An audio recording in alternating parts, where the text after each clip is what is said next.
Lalaking buko eh, oh. Oh.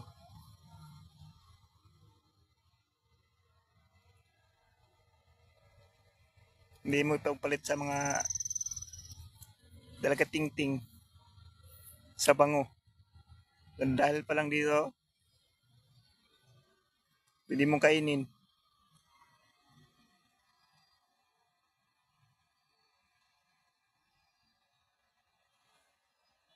Na pinakamaganda.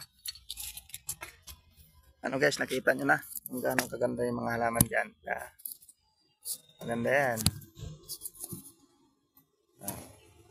Kita nyo naman yung bulaklak dyan.